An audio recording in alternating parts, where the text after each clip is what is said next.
Gens de la radio, gens de la boîte à images, bienvenue. Je m'appelle Amos Desesquers et je serai votre guide pour le programme Amos vous raconte son histoire. Une série de 10 épisodes portant chacun son thème. Je vais vous raconter des histoires sur les gens, les bâtisses, les débuts de notre village et les grands événements qui en ont fait une ville unique en plein cœur de la forêt boréale. Ouvrez grand vos oreilles puis montez le son.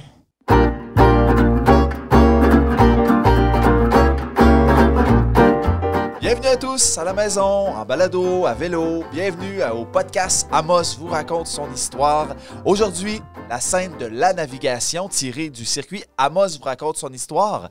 Toujours avec moi pour co-animer cette très instructive émission, Véronique Filion, visage marquant des dernières années en Abitibi grâce à son rôle mémorable et tant apprécié des jeunes et des moins jeunes à Amos Desesquers. Bonjour Véro! Salut Bruno! Alors Bruno, je suis très contente de faire cette animation-là avec toi parce qu'on va être dans un thème aquatique et tu es quand même un gars qui aime se noyer dans plusieurs projets.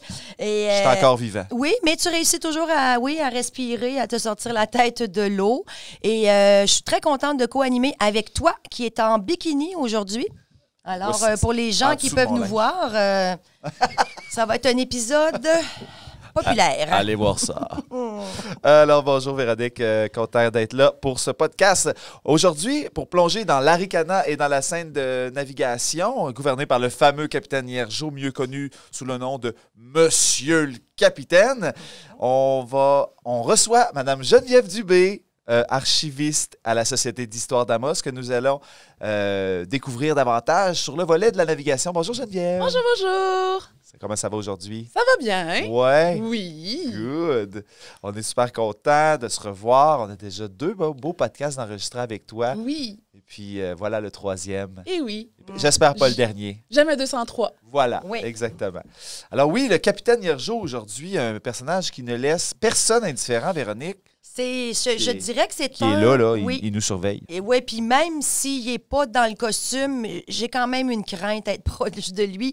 Ça impose le respect, son uniforme. Non, c'est vrai que le capitaine Hiergeau est probablement le personnage, après Amos Desesquers naturellement, le personnage qui frappe le plus l'imaginaire de par sa personnalité, sa voix forte, son comédien qui l'interprète depuis les tout débuts. Il laisse personne indifférent, autant qu'il fait peur aux enfants, il peut faire rire les adultes, mais tout le monde se rappelle de Monsieur le Capitaine. Très efficace comme personnage. Oui. Et d'ailleurs, j'ai des amis, moi, qui habitent sur la rive ouest de l'Arikana et ils le connaissent bien. Ils n'ont jamais vu le spectacle, mais ils le connaissent très bien parce qu'il est là toujours, tous les étés depuis 9 ans déjà.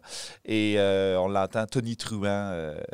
Bien, c'est que la rivière fait une espèce de belle caisse de résonance, va propager très bien la voix. Donc, David Hébachère, qui est l'interprète de Monsieur le Capitaine, a un très bon tonus. Et c'est vrai que quand il fait son monologue, on l'entend des kilomètres à la ronde. Alors, on va le revoir d'ailleurs, David, tout à l'heure. Alors, je tiens à remercier nos partenaires qui supportent et qui ont rendu possible cette production des épisodes des podcasts Amos vous raconte son histoire. Merci beaucoup de votre collaboration et votre contribution. Grâce à vous, on est capable de produire tout ça dans les studios Médiaté et de façon professionnelle. Je prends quelques instants aussi pour vous demander, vous, chers auditeurs, d'aimer et de partager et de commenter nos épisodes. Grâce à vous, l'algorithme Facebook, entre autres, et YouTube va nous propulser de façon plus visible sur le fil d'actualité et c'est important pour nous. C'est notre petite paye que le podcast soit plus connu pour qu'on en apprenne davantage sur notre histoire d'Amos et de l'Arikana et de l'Abitibi. Bien important, supportez-nous. Sinon, vous pouvez écouter tous les épisodes du podcast sur le site internet amosvoustraconte.com.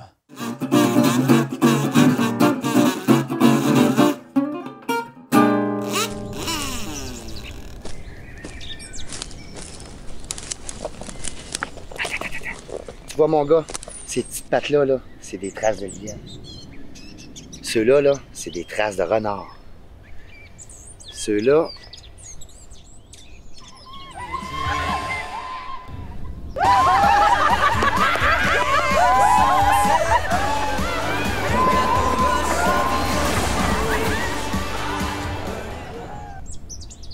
C'est quoi cet animal-là?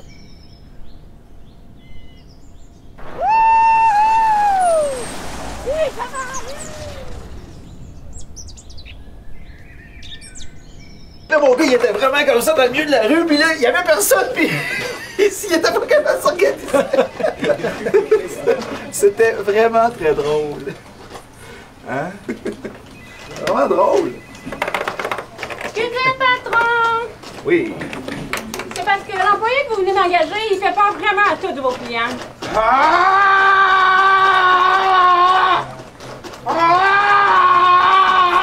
C'est parce qu'on a des machines qui font 100 copies minute, capitaine. C'est monsieur, capitaine!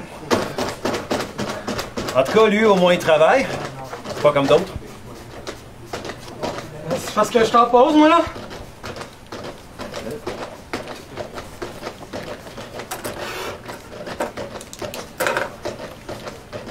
Let's go, maman. Rendement! Let's go! Pour tous vos besoins en impression. Imprimerie Aricana.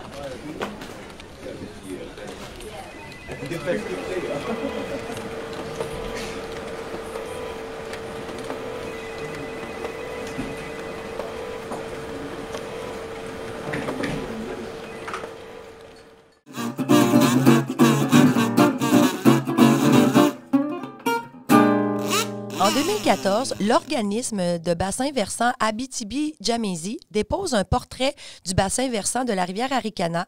Voici quelques éléments descriptifs tirés de ce dossier que l'on peut trouver en ligne. De par sa situation géographique sur la ligne de partage des eaux, jumelée à la présence de plus de 20 000 lacs sur son territoire de 65 000 km², l'Abitibi tient son appellation des Algonquins, qui signifie « là où les eaux se séparent ». Avec ses 553 km de longueur, la rivière Aricana constitue une voie navigable de 170 km, faisant d'elle la deuxième voie de navigation fluviale au Canada. Ce fleuve prend sa source dans le sud du bassin versant, c'est-à-dire dans les lacs Mourier, Le Moine, de Montigny et Blouin, situés près de Val-d'Or. Son parcours traverse d'importants lacs tels le lac Malartic et la Motte. La rivière Aricana et ses nombreux affluents sont un héritage glaciaire. Les rivières ont pris naissance dans les sillages laissés par le glacier sur les sols argileux lors de son retrait vers le nord-ouest. Les petits ruisseaux et les cours d'eau intermittents mis à part, il est possible d'identifier près de 700 rivières. On retrouve plusieurs grands marais d'importance le long de la rivière Aricana, ainsi qu'une multitude de petits milieux humides en zone forestière. Le territoire est doté de plusieurs tourbières qui sont une richesse indéniable de la région. Dans les débuts de la colonisation, il était évident que les noyaux urbains se sont développés près de la rivière. Mais encore aujourd'hui, de nombreuses résidences secondaires sont installées près des plans d'eau. Si aujourd'hui, c'est pour mieux s'isoler, à l'époque, c'était pour se regrouper, puisque le seul moyen de transport était le bateau. Avec la présence de villes et villages, la rivière Aricana a beaucoup changé. Les activités humaines, comme celles liées à l'industrie, à l'agriculture, aux mines, au transport et aux loisirs, impactent sur la qualité de l'eau. L'agriculture et la production bovine utilisent beaucoup de fumier. L'utilisation du fumier, de pesticides et d'engrais servent à enrichir le sol qui est pauvre en oxygène et ça permet de faire pousser en grande quantité le foin pour le fourrage des animaux. Mais avec le ruissellement, la pluie, etc., ça se retrouve dans les cours d'eau, pouvant ainsi affecter le taux de phosphore, ce qui entraîne une croissance excessive des plantes aquatiques, des algues et des cyanobactéries qui peuvent rejeter des toxines en très grande quantité dans l'eau. Quant à l'industrie minière, elle rejette des quantités considérables d'eau usée dans le cadre de son processus d'exploitation. Plusieurs plans d'eau de la région sont contaminés par des métaux lourds provenant de résidus miniers. On retrouve de la contamination au cadmium, au plomb et au cuivre dans les rivières Aricana et Bourlamaque. Les gros poissons comme le brochet et le doré ont un taux élevé de métaux lourds dans leur chair. Au début de la ruée vers l'or, tout se déversait directement dans la rivière sans penser aux conséquences. Maintenant, il faut mentionner que les sites miniers recyclent de plus en plus leurs eaux usées. Et s'il est facile d'associer une mine à quelque chose de toxique, le parallèle est moins évident lorsqu'on parle du bois, qui lui est plus naturel. Mais il y a diverses activités reliées à l'utilisation des ressources forestières qui peuvent causer du tort. Pensons à la machinerie, l'érosion de surface, l'orniérage ou encore des empilements de bois en décomposition. Aujourd'hui, il faut ajouter aussi le rejet des industries de pâte et papier ainsi que leur grande consommation d'eau. Au niveau des différentes municipalités présentes le long de la Ricana, il y a certains réseaux d'égouts qui rejettent leurs effluents dans un cours d'eau sans les avoir traités. Par contre, le bassin versant de la rivière compte 9 stations d'épuration des eaux usées. Plusieurs activités récréo-touristiques ont lieu sur les différents cours d'eau de la région, qu'on passe aux pourvoiries, aux randonnées de canot ou kayak, la pêche, faire du bateau. Même ces activités à petite échelle ont un impact sur la qualité de l'eau. 73 % de la population s'alimente en eau souterraine. Plusieurs organismes régionaux travaillent fort pour protéger, sensibiliser, proposer des outils de gestion, etc., pour réussir à vivre, travailler et s'amuser avec de l'eau de belle et bonne qualité. Et ces mouvements écologiques et la conscience de préserver l'environnement n'étaient pas du tout dans l'esprit de l'époque de la colonisation. On s'entend. Au début du siècle, la mentalité était tout autre. La rivière Arikana servait de route aquatique et dès les premières années, elle était envahie de bateaux de toutes sortes. S'il y avait une quantité énorme de bateaux, quelques-uns sont devenus célèbres. Plus célèbres d'ailleurs que d'autres. Geneviève, Oui. est-ce que tu peux nous parler de quelques-uns des plus importants bateaux qui ont été célèbres sur la rivière Arikana? Oui, mais je vais d'abord parler du dragage de la rivière. Il faut comprendre qu'avant de faire la navigation, il faut draguer le fond de la rivière parce qu'elle n'est pas assez profonde. Ah oui! Donc, on a construit un bateau dragueur qui a été commandé à Amos, ici. Il a été construit par le ministère des Transports à l'époque. Et donc, une fois que le dragage est fait et qu'on l'entretient, là apparaissent les bateaux, bien sûr, sur la rivière. D'abord, c'est pour l'industrie forestière, comme on parle. Il y en a 4 en particulier qu'on a des noms. On a le Vermignon de Franck Blais, le Petit Voileau de M. Fortin, le Manson de M. Massicotte et le Toc de M. Beauchemin. Des très petits beaux noms. Ouais, Dis-moi, Geneviève, quand tu parles du premier bateau là, pour draguer, là, pour finalement aménager, disons, la rivière pour avoir des plus gros bateaux, j'imagine qu'ils ont envoyé ça en petites pièces démontées par le train puis qu'ils l'ont reconstruit parce que à cause de notre fameuse ligne du partage des eaux, on ne pouvait pas partir de Montréal avec le bateau puis l'amener ici. Non, mais j'ai pas de traces vraiment écrites, mais j'ai l'impression qu'elle était toute faite ici. Ah, OK. On aurait fait tenir peut-être les pièces, tout ce qui est ou métal, les plans, c'est ça. Puis on a construit ça ici, parce qu'il faut le rappeler que notre rivière coule vers le nord. Oui. Il n'y a pas grand-chose qui peut s'en venir du sud par ici. Non. À part par train. Mais, allons dans le vif du sujet. Yes. Oui, les plus importants, bien sûr, les plus populaires, il y a le Cisco, SS Cisco du capitaine Miergeau. SS qui veut dire Steamship. Bateau en vapeur en ça. français. Oui, mais encore là, le suivant aussi, il y a le Sullivan, qui a le SS aussi, mais c'est un bateau à diesel. Exactement. OK. Ah! Fait qu'on brûlait du diesel pour faire de la vapeur? Sûrement. Où il a commencé à vapeur, il a switché, puis il n'a pas changé le nom. Mais il y a 2 autres bateaux qu'on les connaît peut-être un peu moins, mais qui étaient aussi sur la rivière. Il y a le Anna de la compagnie Franck Blais. OK. Et il y a le Saint-Louis, qui était le plus gros bateau de la flotte de l'Arikana. Mais il a coulé avec sa cargaison avant la fin de l'âge d'or de la navigation. Ah ouais. C'est une célèbre épave dans le fond de la rivière, je crois. Oui, et c'est le Saint-Louis qui, je crois, a coulé avec ses 165 caisses de dynamite. Alors, s'il y a des gens qui font de la plongée, allez vérifier, on voudrait le savoir. Puis si vous êtes en pédalo, soyez tranquille quand vous pensez. Non.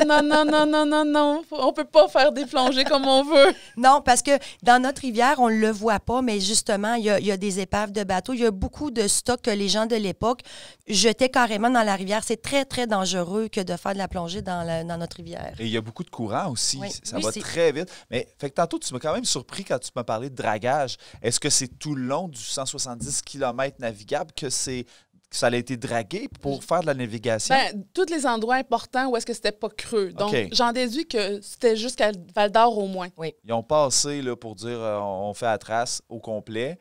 Puis ça, c'est écologique faire ça? Ben en fait, dans toutes les rivières c'est peu normal profondes, de faire oui, ça? c'est normal. OK. Ah, je pensais qu'on avait Ben, pas en le droit fait, de brosser même l'eau le de fleuve la Saint-Laurent a été dragué à certains OK. endroits. Ah ouais. Donc, puis c'est entretenu annuellement au Je suis moins. comme c'est écologique faire ça? Non, à l'époque, ça existait pas. Comme si on Ça n'existait pas l'écologie, Bruno. Puis on pensait au niveau... on était dans la colonisation, là, il fallait faire de l'économie. Là, tu parlais que c'était vraiment... Tous les petits bateaux que tu as nommés, c'était tout à des gars de chope de bois. Fait que c'était ça qui était important. Fallait que ça roule. Même si ça avait fait des remonter une coupe de coquillages ou de trésors enfouis, c'était pas grave. Non. Ça n'existait pas dans ce temps-là. Donc, c'est un moyen de transport qui servait à quoi, là? Qu'est-ce qu'on transportait sur l'Aricana et pourquoi? Ben, en fait, si on prend l'exemple du Cisco, on s'entend avec le capitaine, c'est celui-là qu'on a le plus de documentation quand même. Donc, il œuvrait du mois de mai au mois de novembre. Il faisait l'aller-retour entre Amos et Val-d'Or. Il transportait d'abord et avant tout des passagers. Il faut se dire aussi que ça prenait 6h30 faire le voyage de Amos, parce que ça partait toujours de Amos jusqu'à Val-d'Or.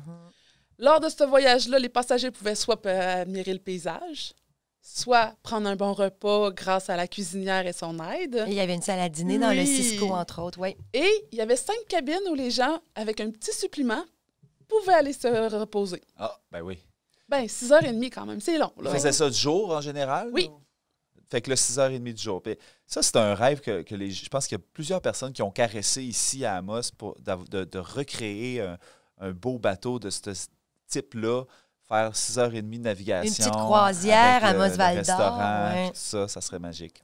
Donc, et pour reprendre, la marchandise. Donc, le SS Cisco, comme on le dit, était affilié exclusivement à la mine Cisco pour amener tout le matériel.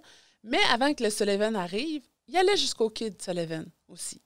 Donc, il transportait de la marchandise, donc des matériaux de construction, de la machinerie, des effets d'approvisionnement. Et dans les effets d'approvisionnement, de ce que j'ai lu, il y avait des barils de pétrole. Oui. Mais d'ailleurs, je pense que le SS Cisco, pendant les 10 premières années, c'est lui qui a carrément bâti... pas lui qui a bâti, mais il a approvisionné pour le développement de la mine Cisco. En fait, il y a beaucoup d'informations sur le Cisco dans les livres d'histoire de Val-d'Or, parce que la mine Cisco est à Val-d'Or. Et moi, ce que j'ai lu, c'est que, naturellement, tu as le bateau, le Cisco, qui arrive à une berge, mais il n'est pas à la mine, là, il n'est pas sur le bord d'un lac. Et donc, ils ont fait des longs, disons, trottoirs de bio, parce que les équipements de mine, c'est lourd, là. Tu sais, il y a un chef de mine, puis il y a des affaires. On parle de poutrelles d'acier, des trucs très lourds. Et d'ailleurs, il y avait une grande capacité de cargaison. Le capitaine va nous le dire plus tard. Donc, ils ont fait justement à la sortie du bateau un grand chemin de bio de bois pour pouvoir rouler l'équipement jusqu'à la mine Cisco, qui était quand même sur une île, mais pas sur le bord. Fait que c'était quelque chose. Mais il ne faut pas oublier, oui, on parle de livraison aux compagnies minières, mais il y a aussi pour les prospecteurs. Oui. Les marchands, bien sûr, et les travailleurs qui sont établis avec leur famille. Mais, en 1933 et 1934, il faut savoir que le vapeur transportait chaque semaine pour toute la production de l'or de la mine Cisco. Donc, il ramenait à Amos la production d'or qui était mise dans la cabine du capitaine. Puis il était transporté par train par la suite vers Toronto ou Montréal? Probablement, Québec. Je pense que c'est la Banque royale du Canada qui conserve les lingots d'or. Et après ça, ça s'en va dans des pays gouvernés par des tyrans ou des... Bon, en tout cas, c'est une autre histoire. Mais, bref, on la voit jamais, cette or-là. C'est ça pour dire, elle est enfermée dans des coffres. Mais c'est très... faut se replonger à l'époque parce qu'il n'y avait aucun chemin qui se rendait à Val-d'Or. C'est que c'était vraiment la voie principale. Puis d'ailleurs, on l'appelle la voie principale parce que c'est la voie principale depuis des millénaires, la Ricana. Est-ce qu'on en connaît un peu plus sur cette question de la voie principale sur l'eau? Comme on en a parlé, le nom Aricana, de toute façon, est un nom algonquin qui aurait été un peu déformé avec la prononciation. Puis c'est justement ça. Ça signifie la route principale sur l'eau parce que c'était une rivière qui était beaucoup empruntée par les différents clans de la grande famille algonquine pour justement aller se retrouver ou pour repartir l'hiver pour aller dans les terrains de chasse, tout ça. Donc, c'était une espèce d'autoroute. Puis c'est pour ça que des fois, on utilise le mot fleuve. C'est pas concrètement un fleuve parce qu'il ne se déverse pas dans une mer, mais dans le sens que c'est gros, c'est central et c'est vraiment à partir de là qu'il y a beaucoup de petits réseaux de rivières. Donc, ça fait très longtemps qu'on connaît sa position très stratégique au niveau de la géographie. Et qu'est-ce qui se passe en 1936? Ben, malheureusement, il y a la construction de la route entre Amos et Val-d'Or. Donc, on commence à cheminer par la route. Mais ça fait juste diminuer la navigation. Ça ne l'arrête pas complètement. OK. C'est vraiment, quand on a fait l'embranchement du réseau ferroviaire de la section sanitaire Val-d'Or en 37 et Val-d'Or-Rouen en 38, où est-ce que là, c'est la fin de la navigation. C'est que tu dis malheureusement... heureusement pour bien du monde aussi. Heureusement là. pour bien du monde, mais ça reste quand même que l'activité de navigation s'est arrêtée. Ça en est le glas à quelques capitaines pour dire ben on n'a plus besoin de vous. Ouais. Il y a quelque chose de romantique quand même dans la navigation parce que les Un histoires de capitaine. oui, on a tout un univers qui... Puis là, on ne rentre pas dans la piraterie, mais il y a quelque chose, oui, comme tu dis, de très beau dans cette image-là, de prendre son temps, de naviguer au grand air. Mais on comprend aussi les Amosois, il y en avait beaucoup qui devaient avoir à aller à Val-d'Or. Mais là, 6 heures, coucher là, revenir le lendemain. Quand l'auto est arrivée, c'est sûr que tout le monde a sauté dans son char. Là. On peut pas vraiment être fâché après eux autres, là, parce que c'était très, très, très long. Et c'est ça. Il y avait beaucoup, beaucoup de gens aussi qui s'étaient installés dans plein de petits villages tout le long de la rivière. Donc, c'était très pratique pour eux autres d'être libres en auto et de ne pas dépendre de l'horaire d'embarquement du bateau. Et là, on t'a dit, on a sonné le glas à l'époque de la navigation, mais qu'est-ce qui est arrivé avec les bateaux? Ça ne s'est pas éteint du jour au lendemain? C'est pas disparu, ces bateaux-là? Oui? D'une certaine manière, on les a coulés. Oui. Ben, pas coulés, là, mais ce qui est arrivé, comme le Cisco, il s'est retrouvé en cale sèche en 1938. Vraiment, c'est vraiment le 38 est la date fatidique. Okay. Puis ça faisait juste 9 ans qu'il était en utilisation quand même. Donc, après ça, ben là, on le met en cale sèche. Il est devenu tour à tour un restaurant pendant 2 ans de temps.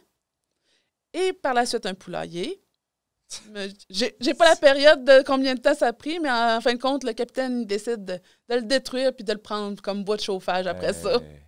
Ah, moi, là, quand je pense à cette scène-là, je me dis, imaginez, là, c'était un homme très fier, le capitaine. Puis si on l'appelle capitaine, tantôt, tu mentionnais, Geneviève, que tout le monde à peu près avait son bateau. Tu étais sur le bord de la rivière, tu avais ton bateau. Mais le capitaine, c'était un vrai capitaine. Il y avait une formation maritime, navale, je crois, dans le bout de Québec ou Lévis. C'est pour ça qu'on l'appelait Monsieur le capitaine. C'était pas un gars qui avait un bateau, c'est un gars qui avait une formation. Donc, moi, des fois, je m'imagine, tu as navigué pendant 10 ans, tu l'aimes, ton bateau, c'est lui qui l'a construit de ses mains, et ça finit que tu le sacs dans ton poêle à petits coups de cordée. Moi, je me disais, ça devait être triste dans son cœur, ce petit bout-là. Mais il est en cale, proche de chez lui. Ouais. Fait que ça doit être pour ça qu'il l'a converti en bois de chauffage à la fin. Ouais. Concernant le Sullivan, oui. Il a juste été en fonction 2 ans. Donc, une fois qu'on a décidé qu'il ne servait plus à rien, on lui a enlevé ses 2 moteurs diesel. On l'a remorqué jusqu'à Rivière-Eva pour en faire un restaurant. Mm-hmm. Puis une fois que, ça ne sert plus à rien, ils l'ont ramené à Amos. Puis, faute d'entretien, ben, il a coulé à côté du Saint-Louis. Ah oui. Ouais. Ouais. Fait que là, il y a 2 épaves de bateau en avant de la maison Autier. On a un petit cimetière marin. Ben, ouais. En fait, j'ai plus ou moins le nom de la rue. Je ne sais pas si je dois le dire. Oui. C'est la 12e avenue. OK, c'est... OK. Oui, c'est à ce niveau-là. Pas loin de chez L. Janson, là. Ben, tu sais, le parc du Capitaine Hiergeau, c'est à peu près dans cette zone-là. Entre la marina et le fameux pont de fer, c'est là que ça... Ouais. Ben, c'est beau. C'est bon à savoir, ça. Bientôt des visites maritimes. Mais vu qu'on a une rivière qui n'est pas transparente, il est impossible pour nous d'avoir un aperçu de ces bateaux-là. On peut se l'imaginer. Est-ce que je me trompe? Mais il y a une ancre qui est au restaurant. L'entourage. C'est l'ancre du Sullivan, je crois, qui est là.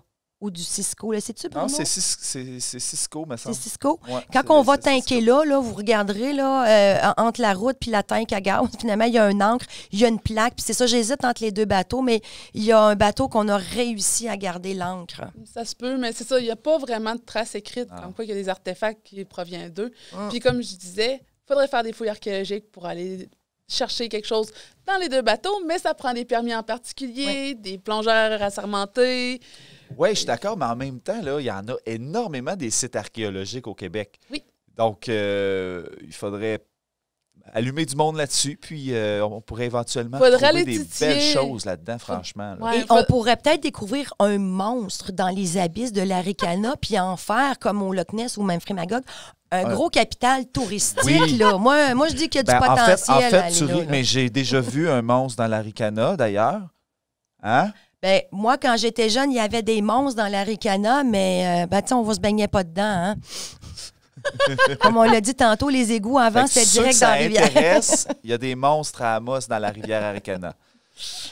Parlons maintenant du capitaine Hiergeau. Le capitaine Hiergeau, il y a une descendance ici, il a vécu ici longtemps. Donc, d'où vient-il? Comment est-il arrivé? Est-ce qu'on le sait, ces choses-là? Ben, en fait, on sait qu'il vient du bas, d'en bas, en fait, dans de la ville en particulier, pas précisément. En tout cas, moi, je n'ai pas lu. Je ne la sais pas par cœur l'information, mais je l'ai déjà trouvée sur des sites de généalogie. Là. Ah, ben, c'est sûr ouais, que- celle-là, je l'avais trouvée, mais je ne le rappelle pas par cœur. Mais on a une description qui a été faite par son petit-fils. Donc, lui, il le décrit comme étant de forte stature, une force de la nature, un bourgonneux mais au grand cœur, hein, avec une touche de force herculéenne. Quand même. Il y avait quand même du front. Il y avait quand même du front, ce personnage-là. non? Oh, oui, c'est pour ça. Les gens, il y avait certaines personnes qui trouvaient qu'il faisait peur parce qu'il était bourgonneux, tu sais. Mais il savait reconnaître quand même quand quelqu'un faisait quelque chose de bien, il le reconnaissait. Mais tantôt, on parlait justement de formation à Lévis. Moi, de ce que j'ai lu, c'est qu'il a fait ses qualifications au bureau de la marine à Montréal, OK. en touchant toutes les étapes, donc maître, second maître et capitaine. C'est très, très, très possible. Et il faisait pas juste transporter de l'équipement de mine puis des gens sur son bateau.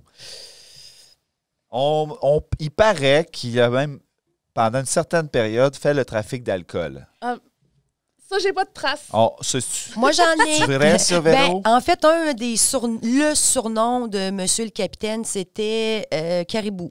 Capitaine Caribou. Parce que du caribou, ben c'est de l'eau de vie, hein, c'est du gros fort.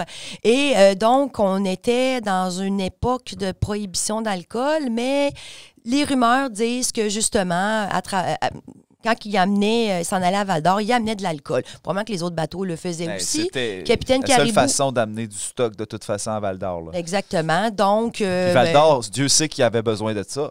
Ah oui, mais l'alcool, ça roulait sur l'or puis sur l'alcool. Je salue là, mes c'est amis de sûr. Val-d'Or. Oui. Donc, c'est ça. Donc, on n'a pas une preuve qu'il l'a fait, mais son surnom était Capitaine Caribou dû à peut-être le trafic illégal de l'alcool. Mais c'est pas le seul anecdote qu'on a sur le personnage. Non, on est chanceux, hein, quand même, d'avoir. Parce Est-ce- que les autres célèbres conducteurs de bateaux, on en sait moins, mais on a quand même beaucoup d'informations On veut sur le savoir, capitaine. on veut en savoir. J'en ai pas beaucoup, moi. Je vous en raconte quand même une. C'est une mésaventure que son petit-fils a vécue. Lorsqu'il faisait un voyage jusqu'à Val-d'Or, il transportait 2 chalands en arrière, donc c'est 2 structures pour transporter la marchandise. Son petit-fils était sur le 2e au gouvernail en arrière. La tempête se lève sur le lac. Beaucoup d'eau, beaucoup de vent. Le chaland il prend de l'eau. La pompe ne fonctionne plus. Tout d'un coup, les câbles se tendent, cassent. Le chaland est en train de dériver. Le capitaine, il fait comme des signes à son petit-fils de dire « Je vais venir te rechercher une fois que le premier chaland il va être en sécurité. » Donc, le capitaine s'en va, mais ça fait 5 heures que l'autre est en train de dériver. Après 5 heures, il récupère son petit-fils, le chaland, mais une partie de la marchandise a coulé au fond. OK. Fait que mais ça, c'était sur quel lac, tu le sais-tu?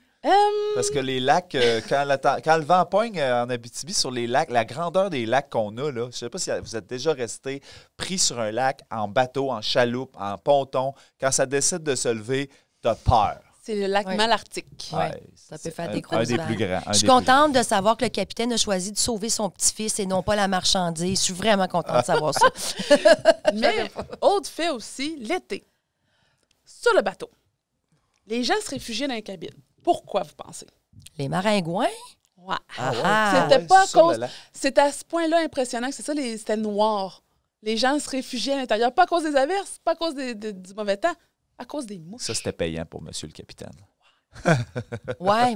Amos Desescars aurait dû vendre des petits produits chasse-moustiques. Il aurait pu créer Sur le un bord de la empire. rivière. Ouais. Oui, vas-y. Aussi, Oui. quand les premières gelées arrivaient, les premières neiges, ils devaient répandre du foin sur les ponts. Sinon, les vagues, quand ça rejette de l'eau, ça glaçait. Ça gelait. Oh. Mais même avec le foin, il fallait qu'ils fassent attention, sinon ils pouvaient se retrouver par-dessus bord. Ah ouais. Ouais. Aïe, aïe, c'est une autre époque, hein? Oui. Dans un livre de l'histoire de Val-d'Or, on parle, il y a une espèce de témoignage de la cuisinière qui était sur le bateau de M. Cisco. Pas M. Cisco, du capitaine. Et on disait que si les gens, là, pas les travailleurs, mais les gens qui avaient allé faire de la visite de la parenté ou tout ça, préféraient ne pas utiliser de voyager sur le Cisco parce que c'est un bateau qui était très sale à cause justement des équipements de mine, alors que, par exemple, le Sullivan était beaucoup plus propre. Alors, les notables et les bourgeois préféraient les autres bateaux que celui du capitaine. Moi, j'ai une anecdote aussi que j'ai lue dans un des livres d'histoire de Val-d'Or. La Bolduc, donc la célèbre Bolduc, elle est venue en Abitibi. Naturellement, tous les artistes qui venaient ici arrivaient par train à Amos et on les emmenait ensuite à Val-d'Or parce qu'il y avait des bars, des hôtels et il y a eu des grandes vedettes qui ont fait des performances. Entre autres. Et donc, la Bolduc venait et elle embarquait sur le bateau du capitaine. Et comme on dit, le capitaine était bougonneux. C'est pas Monsieur Sourire. Et selon la cuisinière, elle a dit... La Bolduc a chanté sur le bateau, a poussé la turlute et que ce serait la seule fois de sa mémoire qu'elle a vu le capitaine esquisser un coin de sourire et faire quelques petits pas de claquettes. On ne l'a jamais vu aussi heureux, le bonhomme. Merci, la Bolduc. Et finalement, quand son bateau a été défait, le capitaine Hiergeau a continué de rester en Abitibi.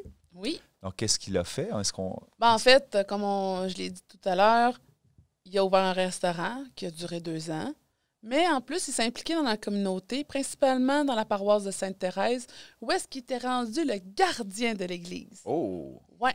Il faisait, bien sûr, il disait, vous êtes en retard, ou il fermait les portes. Alors non, c'était à ce point-là. Puis un vrai capitaine de navire. Oui. Puis après ça, il allait même collecter l'argent pour les bancs. Qu'est-ce qu'il faisait? De ce qu'il disait, là, c'est que ceux qui n'avaient pas payé, là... Il shakeait le panier de champ. Oui, ouais. il disait, ouais. Fait que là, la personne était comme gênée. Puis les autres trouvaient ça drôle en arrière. Tu sais, ils disaient... Chose bénie cheap, hein? Fais pas ton cheap. C'est ça, ouais. Tu vois... Et moi, j'ai entendu une anecdote où il a pris justement un citoyen, puis il faisait le petit panier de la quête, puis il checkait ça. Fait que là, j'ai pas d'argent, tout ça. Et le citoyen, pour se venger, à la messe suivante, est arrivé avec tout son petit change, puis t'as rempli le panier juste pour signifier au capitaine, tu m'as shakeras plus ça en tour du nez devant tout le monde. Donc, son attitude de capitaine, sa personnalité... stricte, bougonneuse. Il l'a gardé à travers ses implications au niveau de l'Église. Il paraît qu'il n'aimait pas beaucoup la jeunesse.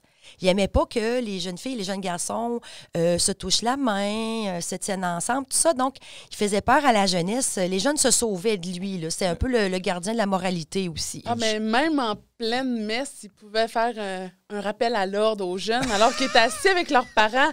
Tu sais, il était en arrière. Lui c'était celui qui était en arrière de l'église, sur le plus haut banc. Fait qu'il y avait une vue d'ensemble. Oh mon Dieu. Puis il checkait les centimètres de rapprochement. Non, mais t'imagines-tu, tu te fais reprendre par le capitaine, mais toi, t'es là, le père puis la mère de famille, puis en tout cas, ça c'est quelque chose, parce que tout à l'heure, on va écouter la scène avec le capitaine Irénée Hiergeau. Et vous allez tout comprendre. Dans la scène, on dit pas tout, parce que le personnage se promène à travers le circuit tout au long du spectacle. Et il y a beaucoup d'improvisation. David est excellent en improvisation, puis les spectateurs adorent l'étriver. Donc, souvent, il va répondre des choses, mais une des phrases qui revient souvent, c'est « Sapristi de jeunesse! » Et c'est justement, je ne sais pas si dans le monologue qu'on va entendre, on l'entend, cette phrase-là, mais ça revient souvent durant le circuit. Puis surtout, les plus petits comédiens vont souvent l'agacer aussi. À ce propos, on est allé faire le spectacle d'Amos vous raconte une année au Jardin du patrimoine, vraiment, pour les personnes âgées qui ne peuvent pas physiquement faire le circuit marché. Et c'était vraiment le fun parce qu'après la représentation, on parle justement avec les aînés. Et il y a une petite dame qui arrive, elle est très âgée, elle est dans les 80 ans, et elle va voir David, puis elle dit « Ah, ben vous, monsieur le capitaine, me reconnaissez-vous? » Et David joue le jeu, il fait « Ben ouais, certain que je vous reconnais. » Elle dit « Quand j'étais petite, j'allais sur le bord de la rivière avec mes amis, puis on vous lançait des roches, puis on vous criait des noms. » Et David, très bon enfant, qui fait « Oh oui, me rappelle très bien de vous. » Et qui rentre dans l'histoire. Et quand on a su cette anecdote-là, moi, je l'ai trouvée savoureuse. Et donc, on a inclus dans le spectacle qu'on a plein d'enfants sur le bord de la rivière qui s'amusent à le faire fâcher, faire pogner les nerfs, parce qu'il était sur le bateau. Fait qu'il ne pouvait pas descendre puis venir leur botter le derrière. Alors, c'est le fun quand les gens nous racontent justement des petites anecdotes comme ça. On aime ça les intégrer. Autre anecdote, très courte, mais il y a plusieurs membres de la famille Hiergeau, d'après moi, des descendants du capitaine, qui nous écrivent sur Facebook souvent sur le personnage, puis ils rient beaucoup de voir le personnage. Souvent, on le met en scène dans d'autres contextes parce que c'est tellement riche comme rôle qu'on s'en sert à toutes sortes de sauces, mais il y en a beaucoup, je pense, il y a beaucoup de descendants en Abitibi. Et d'ailleurs, nous allons plonger dans cette scène dans quelques instants. Est-ce qu'on avait des références historiques qu'on peut lire? Parce Moi, personnellement, ce que j'ai trouvé, c'est vraiment dans les petites gazettes, les gazettes du Nord faites par la Société d'histoire, maintenant aussi dans le livre du 100e. À ma connaissance, à moi, il n'y a pas d'ouvrage spécifique sur la navigation ou même sur l'histoire d'un bateau. Hein, on lance l'appel s'il y a un auteur qui a le goût de couvrir le sujet, mais sinon, c'est vraiment dans on a toutes les mêmes sources, hein, en fait. Société d'histoire. Oui, c'est principalement nos fonds d'archives. Ouais. On a une entrevue, justement, du petit-fils, donc Gérard Hiergeau, qui nous a raconté la vie de son grand-père. Mais aussi, on a un petit film audio, en fait, sur la navigation. OK. Et c'est tout ce qu'on a. Ouais. On n'a pas grand-chose. On a très peu de photos aussi même, hein, du Cisco et même du capitaine. Moi, j'en ai vu 2, je crois, puis on voit même pas le bateau complet. Donc, il n'y a pas beaucoup de témoignages de cette époque-là. En tout cas, au niveau des bateaux, là... On en a quelques-unes, des photos, mais pas... On n'a pas une tonne. Une tonne. Disons que si on en a 4-5, c'est déjà beau. Puis même du capitaine, je pense qu'on a juste une photo de lui. Oui, puis elle était assez floue. C'est assez difficile de voir c'était quelle... C'est une belle source d'inspiration, bref, ce capitaine et toute l'époque de la navigation en Abitibi-Témiscamingue. Et d'ailleurs, il n'y a peut-être pas grand-chose d'écrit, mais au moins, on l'a personnifié dans le circuit Amos vous raconte son histoire. On vous présente ça dans quelques secondes. On vous revient tout de suite.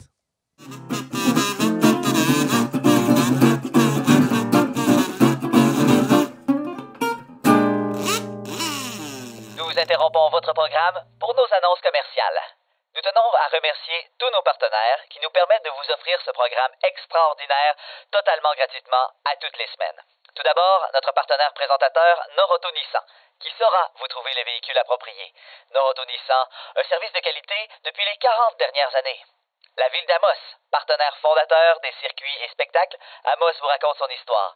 Amos, berceau de l'Abitibi, la ville de l'avenir longée par la majestueuse rivière Aricana. Hydro-Québec, qui participe avec nous depuis près de 10 ans.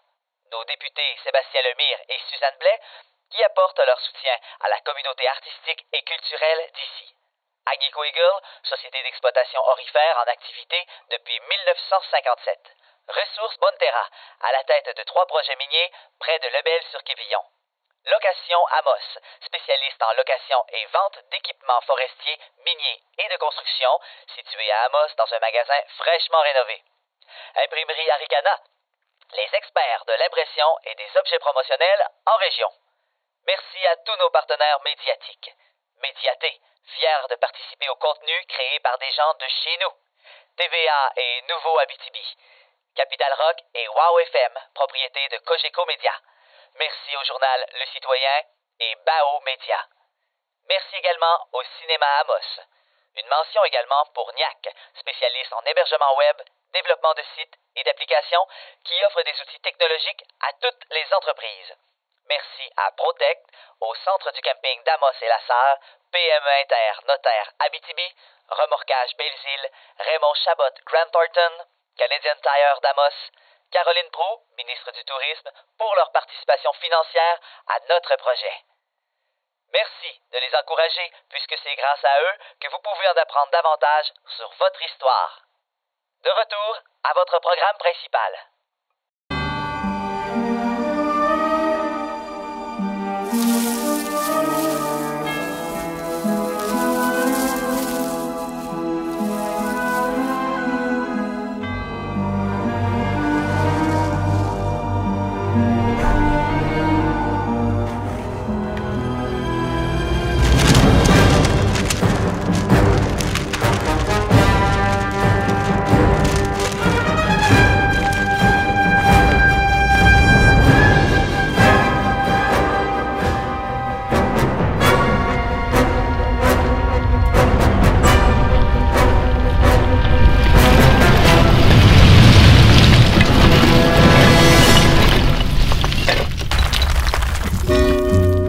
Problème de dossier?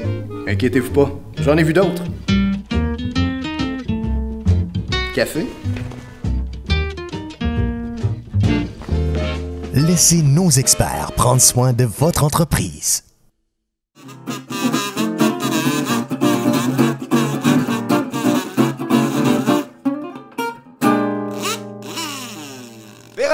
Véronique Filion, auteure du circuit Amos vous raconte son histoire et co-conceptrice.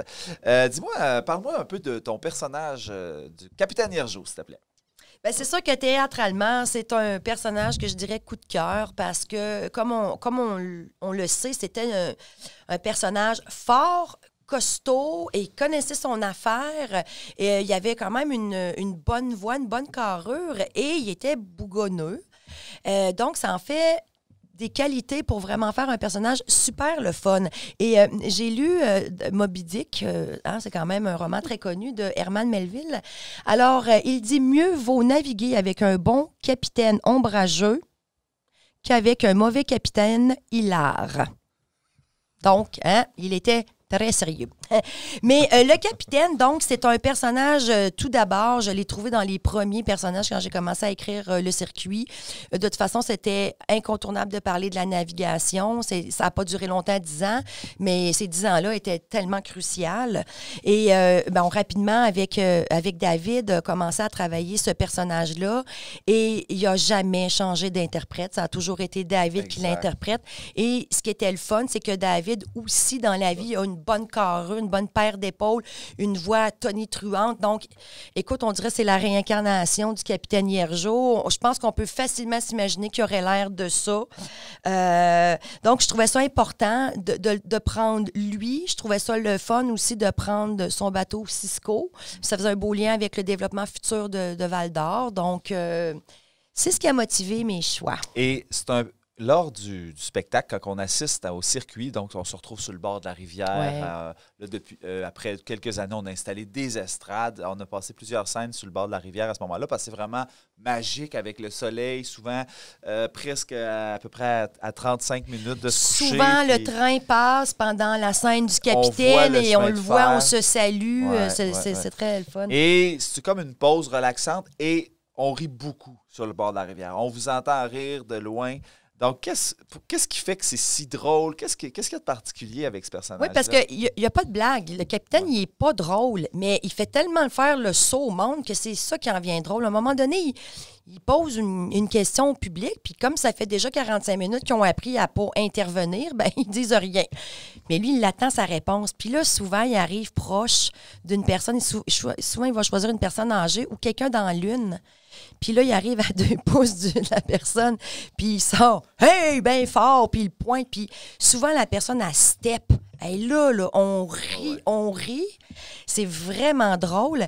Les enfants, des fois, ils s'approchent. Tu vois les enfants qui se reculent vers leurs parents. Moi, j'aime bien raconter à Amos après que c'est la meilleure gardienne en ville, que tous les parents l'aiment, puis que si tu veux avoir quelqu'un pour tonter tes enfants, c'est le capitaine. Ce qui fait rire aussi, c'est que ce qui était particulier de lui, c'est qu'il exigeait vraiment qu'on l'appelle Monsieur le capitaine. C'est super important pour lui. Donc, il se présente. Il dit, je m'appelle Irénée Hiergeau. Mais je ne suis pas le capitaine Hiergeau. Je ne suis pas capitaine. C'est monsieur le capitaine. Et il faut que ça soit dit. Puis, il y a toujours quelqu'un dans le groupe qui s'essaye et qui fait « Compris, capitaine ». Et là, il sort toujours une menace. Donc, ça fait beaucoup rire parce que, dans le fond, il fait peur aux gens puis il s'amuse un petit peu à les faire sursauter. Puis c'est pour ça qu'on rigole. Et il n'a pas peur de remettre le monde à sa place, mettons. Je vous mets au défi, si vous nous écoutez ou nous regardez, ceux qui ont déjà fait le saut ou qui ont une anecdote particulière en lien avec le capitaine Hiergeau, écrivez-nous. Racontez-nous ça. Ça serait vraiment intéressant parce qu'on a dépassé la centaine de représentations. Donc, il y a au moins 100 personnes qui se sont fait apostropher durant le circuit par le capitaine. Et même maintenant, c'est des embarcations de plaisir, de plaisance qu'on a. Fait qu'on a souvent, des fois, un ponton, un bateau qui vient accoster au Petit Quai des Jardins. Justement, pendant le bout, on a maintenant la famille Turcotte qui raconte leur épopée et le capitaine. Donc, il y a vraiment du public dans l'eau et sur terre pour ce petit instant-là. Ça attire l'attention. Ouais. Et là, depuis quelques années, au moins depuis 5-6 ans, on a une idylle qui se dessine au début du spectacle quand on rencontre le capitaine. Avec Marie-Louise Boucher. Bien, le capitaine a eu une première femme, Émilie Lausière, avec qui il a eu, je crois, 6 enfants de mémoire. Pardon si j'en ai oublié. Et après ça, il y a eu un deuxième mariage, mais il était assez âgé quand il a épousé Marie-Louise. Ils n'ont pas eu d'enfants ensemble. Et nous, dans notre spectacle, on a 2 commères qu'on appelle les bitches, parce qu'ils représentent finalement les langues sales, le commérage qui n'a pas d'allure, qui peut se faire des fois dans des petites villes. Donc, elles sont toujours dans toutes les scènes, puis finalement, font des commentaires. Et on a commencé justement, donc Marie-Louise, qui est une des commères, laisse tomber son petit mouchoir parce qu'elle trouve qu'il y a quelque chose, ce monsieur-là. Et là, donc, lui vient ramasser le petit mouchoir. Puis là, le petit Amos trouve ça, qui pourrait tomber en amour avec le capitaine ou encore avec Marie-Louise. Et on les revoit plus tard. L'idylle comme ça se tricote au fond du circuit. Puis ça va justement culminer avec la scène de l'église du mariage où on assiste avec le mariage du capitaine et de Loulou, comme on appelle. Et c'est très drôle parce que justement, même au mariage, il garde son attitude. Et puis, même à son propre mariage, il fait des gros yeux puis le monde a intérêt à se tenir tranquille. Puis, ça illustre exactement ce que tu as dit tantôt. Il est dans l'église, puis il replace le monde qui ne sont pas à leur place. C'est vraiment drôle. Puis c'est quand même, comme spectateur, le feeling qu'on a, c'est qu'on aime l'haïr, parce que des personnages haïssables au théâtre, on s'attache à ça. Oui. Fait que le capitaine, on s'y attache énormément. Puis là, on assiste, c'est sa célébration à lui. Fait que c'est un peu absurde, mais on a bien du plaisir. Puis c'est un beau moment aussi du spectacle où on peut photographier tout le monde, la troupe en avant, dans les marches du chœur, en fait. Puis ce qui était le fun avec la cérémonie du mariage, puis le fait qu'il flirte un petit peu avec Loulou, ça nous a amené une autre dimension. Tu as parlé que son petit-fils le décrivait, oui, comme quelqu'un de bougonneux, mais qui avait quand même un grand cœur, tout ça. Donc, toute cette idylle-là nous a permis de montrer un autre côté de lui, d'un homme qui a des sentiments, qui a une certaine tendresse, tout ça. Donc, c'est le fun de justement aller voir une autre façon de le voir exprimer ses sourcils. Un petit mot peut-être avant d'entendre la scène sur notre acteur David Hébachère qui est là depuis le début, comme tu le mentionnais tout à l'heure. Alors, qu'est-ce qui fait, c'est quoi la relation qu'on a dans le fond avec David Hébachère ou qu'il a avec le circuit? Bien, David est embarqué dans la première année du circuit. Il est toujours avec nous, mais c'est quelqu'un qui, maintenant, aujourd'hui, étudie en théâtre. Donc, c'est vraiment quelque chose qu'il veut faire de son métier. Il terminait son secondaire 5, si je me rappelle bien. Oui, il était jeune, mais déjà costaud à l'époque. Maintenant, il a de la barbe, donc ça donne une profondeur au personnage. Et c'est drôle parce que David, il dit que pendant l'été, là, quand il s'en va lui-même à l'épicerie, au dépanneur, là, le monde le reconnaît, puis il l'appelle Monsieur le Capitaine tout l'été. Là. Il aime bien ça, David, parce que tout le monde se rappelle de son personnage. Donc, oui, il a commencé tout jeune et ça fait 10 ans qu'il le joue. Il le connaît tellement. Puis, tu sais, Puis là, on triche parce qu'il fallait recréer un peu l'uniforme, parce qu'on sait que le capitaine Hiergeau était très, très fier de son uniforme. Oui, parle-nous-en donc de l'uniforme. Qui avait des galons, des boutons dorés. Puis j'imagine que c'est un peu comme dans l'armée. Tu vas avoir des grades, en tout cas, des écussons, des choses comme ça. Et qu'il le portait. Malgré qu'il ne voyageait pas en bateau, il a continué pendant des années à porter son uniforme, puis il exigeait que les gens en ville l'appellent « Monsieur le capitaine ». Et donc, David, naturellement, on n'a pas le vrai costume de l'époque, on ne l'a pas tenté. Puis ce qui est drôle, c'est qu'il fallait absolument avoir une casquette. Et on a triché parce que notre comédien, il n'y a pas juste une carrure d'épaule, il y a toute une tête. Donc, il a fallu mettre des élastiques. En tout cas, il a fallu tricher le costume, puis on essaie de ne pas le montrer de dos parce qu'il y a des petites tricheries. Je tiens quand même à souligner le fait que c'est Emmanuelle Tanguay, la conceptrice originale des costumes d'Amos vous raconte son histoire. Et donc, tous les costumes originaux de l'année 1 a été conçus par Emmanuelle. Mais depuis ce temps-là, on a eu plusieurs collaboratrices qui ont pris la relève et qui ont dû raccommoder et refaire les fameux galons dorés, les fameux boutons qui pouvaient tomber, la fameuse casquette. Mais quand même, la base est la même. Puis, parce que oui, le costume a été beaucoup porté et fort heureusement, il n'est jamais tombé dans la rivière. Parce que souvent, quand nous, on arrive, le public, David, il est assis sur le petit quai des Jardins puis il fait semblant de pêcher. Ah oui, puis l'année qu'on n'avait pas de fil à pêche, on se l'est fait dire par tout le monde dans le public. Tout le monde lui a fait un petit câble. Et des fois, quand les bateaux passent, il y a des vagues. Et il y a un moment donné là, que David s'est levé debout. Là, il a failli tomber à l'eau, mais devant tout le public. Puis là, plus personne veut écouter ce qui se passe. Puis là, il est sur son petit quai, là, puis ça brasse. C'est étonnant qu'il n'ait pas fini dans l'eau.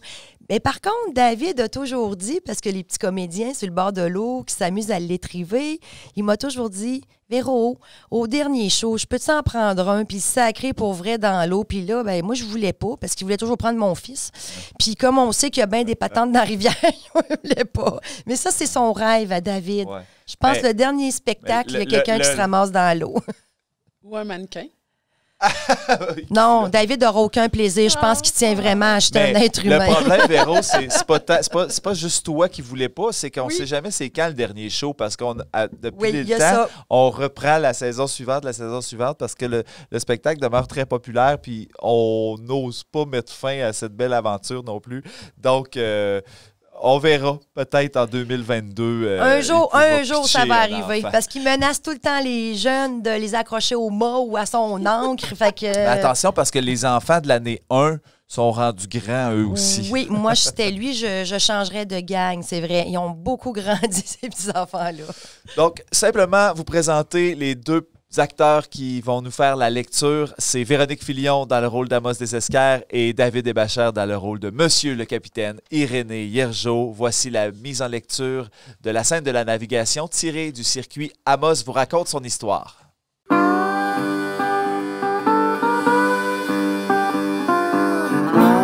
Capitaine Hiergeau, si vous avez le vent en poupe, là, voudriez-vous... Comment tu m'appelais, toi?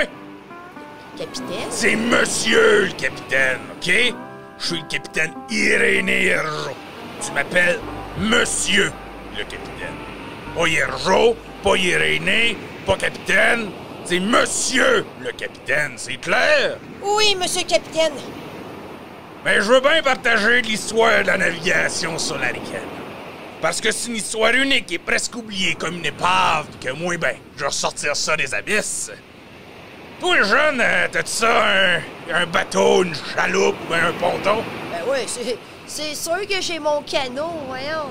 Toi, tu dois faire partie du monde qui font du canot puis du bateau par divertissement pour te détendre puis voir du paysage. Ben, dans mon temps, là, c'est un des moyens de transport avec le train puis le cheval. La navigation, là, c'est pas un loisir de bourgeois, mais un incontournable dans le transport. Tout d'abord, moussaillon, là, faut savoir que la Ricana, c'est l'une des plus longues rivières canadiennes qui prend sa source près de la ville de Val-d'Or. Avant de se jeter dans Bay James, ça prend un parcours de 553 km. Ben, sur ces 553 km, là, il y en a 170 qui sont navigables, ce qui en fait la deuxième plus longue voie navigable du Canada. Hey, c'est pas rien, ça, le jeune! 170 km navigables, c'est une galère! Vous savez, En tant que vieux de Loup-Mer, j'ai entendu bien des histoires sur la signification du mot Arikana.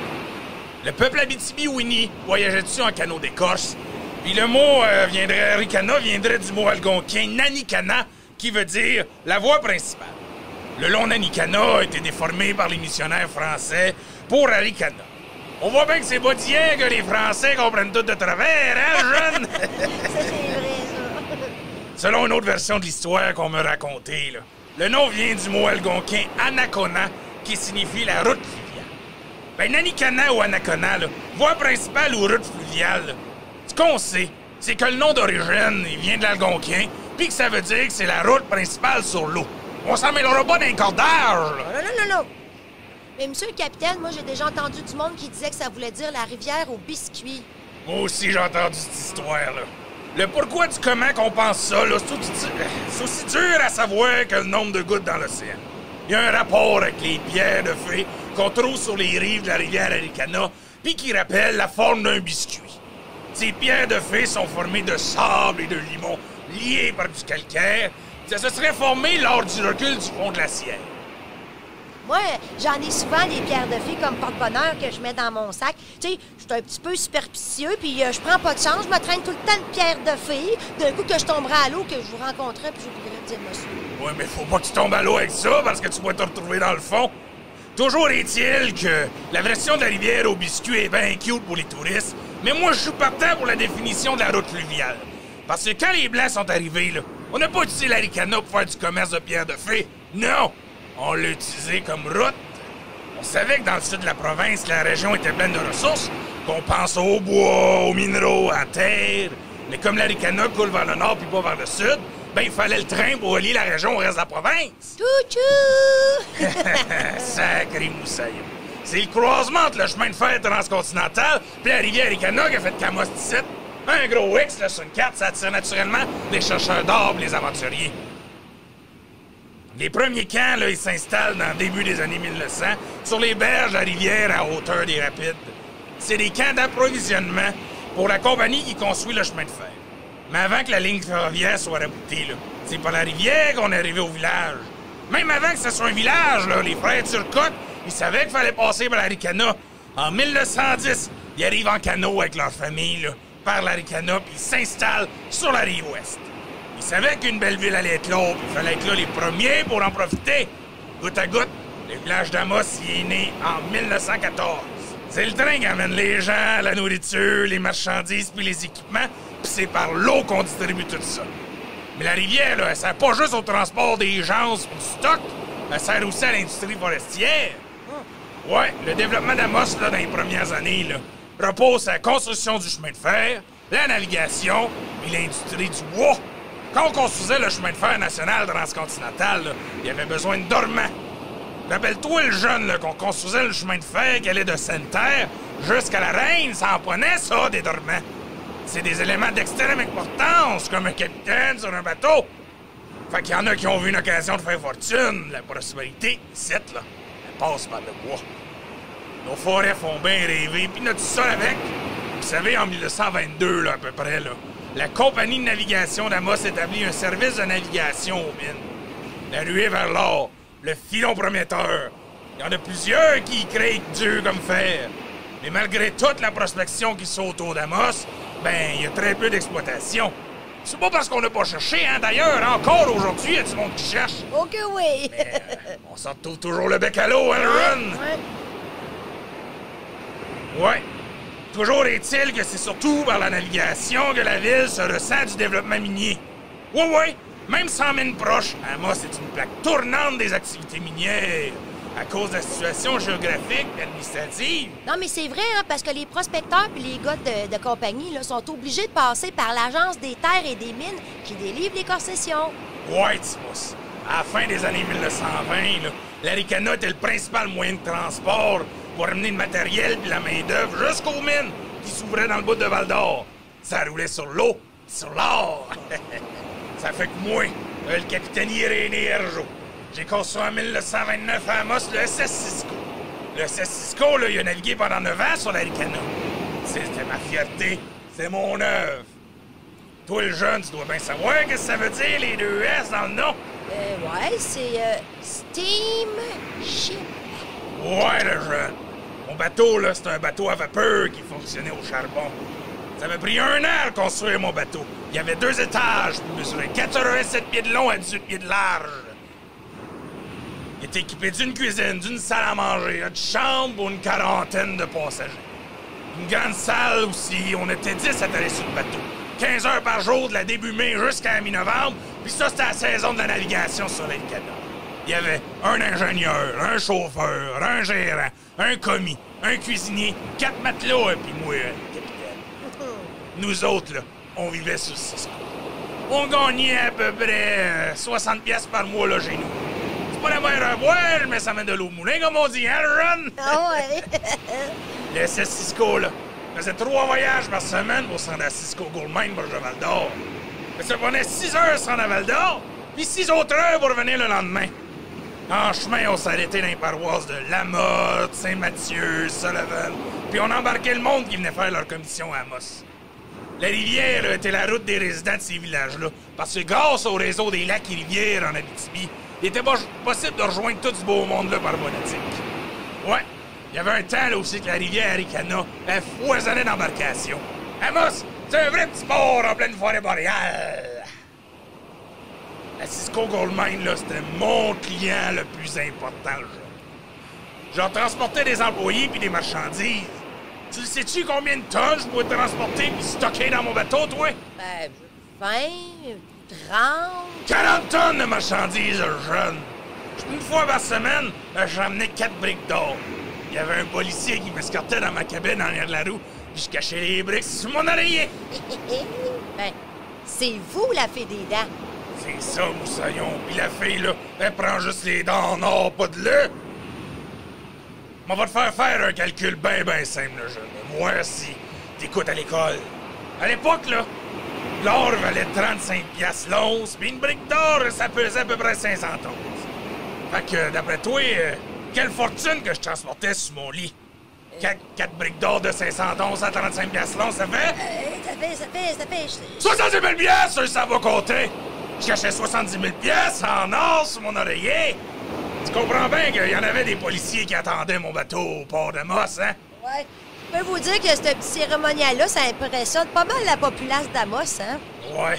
Ce fut des belles années. On travaillait fort au quai, là, mais pendant le trajet, quand le ménage était fait, là, ben, on pouvait aller dans une zone tranquille puis se reposer, respirer de l'air pur en se laissant voguer sur le fleuve Abitibien. Ouais, mais là, t'as peu, là, il y avait quand même pas de balises, là, dans ce temps-là, pour se diriger. Quand fallait éviter les écueils, là, puis les zones d'eau peu profondes, là, on se guidait sur Épinette, une cape de roche, ou ben non, une grande. On croisait 2 points de repère, là, au loin, là, puis on les croisait avec les 2 mâts du bateau, puis on faisait notre chinal. C'était toute une technique, ça, Je cache pas qu'il nous est arrivé, ben rarement, là, ça, je tiens à préciser, nous a retrouvés en eau trouble. En tout cas, j'aurais aimé ça voir ça, moi, le capitaine dans le trouble. Seulement d'être capable de suivre, faire la moitié des affaires que je fais. En tout cas, le dimanche, là, c'était un jour de repos. Les matelots, ils jouaient de la musique, là, sur le pont du bateau au quai d'Amos. C'est une attraction pour la jeunesse de la ville, hein, tu sais bien. Comme le dit une vieille expression de marin, en rentrant au port, le vert est à tribord, le rouge est à bâbord. Ben, le vert de rouge est à rabord. Elle est bonne! C'est quoi que ça parle, toi, le jeune? En tout cas, c'était une belle époque. Quand j'y repense, j'ai la larme à l'œil. Une belle époque et souvent une époque révolue. Puis la navigation y a pas échappé. L'ouverture de la route de terre à Amos-Val-d'Or en 1936 a amorcé un déclin rapide et fulgurant pour la navigation. Puis les voies ferrées couvraient plus de territoire. C'était inévitable là, que la navigation cesse. La fierté. Mon œuvre, le SS Cisco, là. Il est devenu un restaurant à côté du pont d'Amos. Puis après, j'ai transformé en poulailler. Finalement, il est des bons petits fatigués. Et pensez pas que c'est juste arrivé à mon bateau une fin intéressante de même, là. Il y avait aussi à l'époque le SS Sullivan, un bateau plus gros et plus rapide que le mien, avec 2 moteurs diesel. Mais ça l'a pas empêché de finir coulé dans le fond de la base, près du pont de fer. Il repose à côté du Saint-Louis. Coulé aussi avec une cargaison assez spéciale. D'après toi, jeune, c'est quoi? Ben, j'hésite entre des bonbons et des marionnettes. Pas vraiment tout. 165 caisses de dynamite, jeune. Puis ils sont toujours là. Ça fait que quand tu passeras au-dessus de l'épave, le petit conseil de marin, sois discret, jeune. Bon, c'est assez de placotte, le jeune. On se reverra en ville de ces quatre. Gêne-toi pas pour me saluer, mais tu m'appelles Monsieur le capitaine, c'est clair? Certain. J'aurais pas de misère à vous reconnaître en ville, en plus, avec votre bel habit bleu marine garni de galons et de boutons dorés. Je cacherais pas que mon uniforme, là, fait ma fierté. Après le déclin de la navigation, là, c'est bien tout ce qui m'est resté, mon uniforme puis mes souvenirs. Pis c'est pas parce que je n'avais plus que je suis plus capitaine. Quand je me promène en ville là, avec mon bel uniforme, là, qu'on m'appelle Monsieur le capitaine, me semble que c'est pas à main à boire.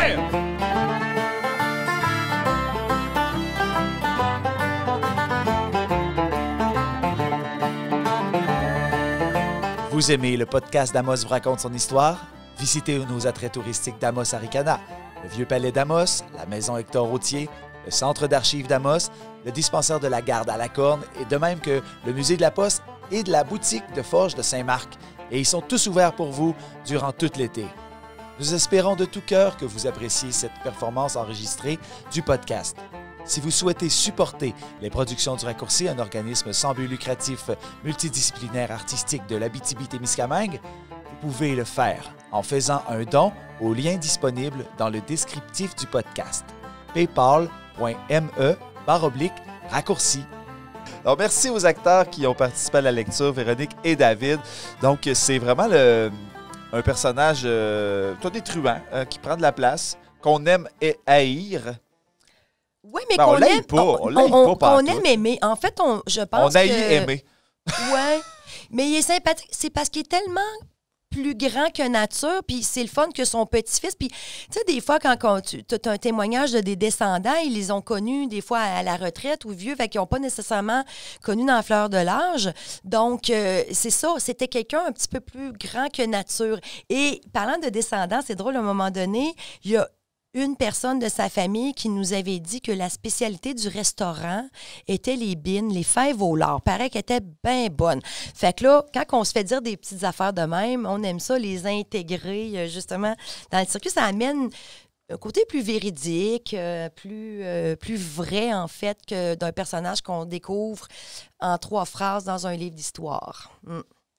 C'est un beau personnage. Toi, tu avais déjà assisté à Amos vous raconte. D'ailleurs, on a une photo qui a immortalisé ta présence. Oh non! Non, mais on la mettra pas à l'écran. Mais j'espère! T'avais du fun. T'étais devant la scène du capitaine Yassouf. Oui. T'avais bien du fun. C'est une scène que t'apprécies particulièrement? Oui, vraiment, sérieusement, là, moi aussi, j'ai fait le saut, mais je m'étais pas fait pointer. C'était pas moi qui avais été pointé, mais j'ai comme fait « OK ». D'accord. Mais c'est vraiment, comme on dit, c'est une relation amoureuse qu'on a avec lui. Ouais. On est comme, OK, t'es un personnage bizarre. Intimidant, t'as de la voix, mais en même temps, tu fais comme, c'est non, mais cute. Ouais. Oh, ouais. C'est surtout la petite romance, justement, entre lui et le loulou, tu sais, c'est... c'est cute. Puis il y a quelqu'un, à un moment donné, du public, ça, j'aime ça, parce que... Par intuition, on avait pris, c'était Marie-Louise, parce que j'avais fait une recherche, puis j'avais su qu'elle avait été remariée. Donc, j'avais pris ce nom-là. Puis, c'était justement une de, comme on dit, de nos commères langue sale. Et il y a quelqu'un, à un moment donné, dans le public, qui est venu nous dire, cette femme-là, elle n'était pas très, très sympathique. Là. Elle était vraiment pas agréable. Puis là, j'ai fait, non. C'était vraiment une langue sale, oui. Incroyable. J'ai fait, mais comment j'ai fait pour tomber là-dessus? Fait que là on a toute la crédibilité pour le mariage du capitaine. Là. Il y a vraiment... Sa deuxième femme, paraît-il, n'était pas très agréable. Matcher 2 personnages comme ça, fallait le faire. Donc, un bougonneux et une mégère. Oui. Puis là, c'est drôle parce que les petits comédiens, justement, les enfants du circuit, ils se disent tous, mais supposons, on va-tu l'appeler Madame la capitaine? Puis est-ce qu'il va falloir appeler leur enfant Monsieur Bébé? Tu sais, les enfants s'amusent à imaginer cette nouvelle famille-là. Puis on imagine toujours un bébé avec la face du capitaine. Nous, les petits-enfants, quand on fait la scène des écoliers, là, ça, c'est quelque chose qui nous fait beaucoup rire, d'imaginer le bébé du capitaine. Ben, Oui. écoute, Geneviève, c'est déjà terminé. Oh. Merci beaucoup d'avoir été avec nous. Ben, merci. On peut te retrouver toujours au Centre d'archives, Oui. la Société d'histoire. Oui. Et puis, on va découvrir davantage. Soyez curieux. Allez voir Geneviève. Ben, c'est toujours toi qui es là, finalement. Oui. Ben, ça veut dire que si c'est ouvert et qu'on va à la Société d'histoire, au Centre d'archives, on te rencontre. C'est cela. Puis tu vas nous diriger pour voir les recherches, faire des belles découvertes. Et c'est exact. Ben, excellent. Merci beaucoup de ta présence Merci, aujourd'hui. Geneviève. Merci, Véronique. Ça me fait plaisir, Bruno. J'ai toujours aimé animer en maillot de bain. Alors, je suis dans mon élément. Oui. Ouais. Ben, écoute, on va se revoir, nous, cet été. Dans sur une piscine. Sur l'Aricana. On a la même amie qui a le ponton. Ouais, Hein? on a la même amie. Puis, non, mais pour vrai, ceux qui n'ont jamais eu la chance d'aller naviguer sur l'Aricana, trouvez-vous des amis. Trouvez-vous un Qui kayak, ont un des canot. bateaux. Ouais. Ben, ou achetez-vous-en, il y en a partout. Puis des usagers, d'ailleurs, je pense que d'après moi, tu peux te payer ça 1 an puis la revendre après. D'après moi, ça ne doit pas perdre bien de valeur. Mais c'est magnifique. Le réseau hydrique Amos Aricana, il est fantastique. Ouais. Alors, ça vaut la peine d'être découvert en bateau à moteur comme en kayak, même si notre petit laïus d'introduction dénonçait un Bruno, petit peu ouais. ça. Je pense qu'on tend à s'améliorer puis à faire les choses comme il faut en 2021. Donc, profitez-en, profitez de l'été. J'aimerais remercier les partenaires qui ont rendu possible l'émission, le podcast Amos vous raconte son histoire. Merci beaucoup de votre confiance et de votre contribution. J'aimerais vous rappeler, si vous avez aimé le podcast aujourd'hui, partagez, aimez et commentez. Ça va nous donner plus de visibilité sur les réseaux sociaux, Facebook, Instagram, le YouTube, Spotify et tous les autres. Donc, abonnez-vous à nos pages également et vous pouvez... Oui, Et Véronique? s'ils ne font pas, là, on envoie Monsieur le capitaine. Hey, c'est une bonne On idée! devrait le faire gérer, nos réseaux sociaux. Je te dis que l'algorithme, il va marcher pour nous autres. Excellente idée. Alors, oui, partagez et vous pouvez retrouver tous les épisodes du podcast Amos vous raconte son histoire sur la page web amosvousraconte.com. Mon Dieu, je pense que j'ai fait le tour. Ben, je vous remercie à vous, chers auditeurs, de nous avoir écoutés, regardés et grâce à vous, ben, tout ça est possible. Donc, on vous revoit très prochainement. Merci, à la prochaine.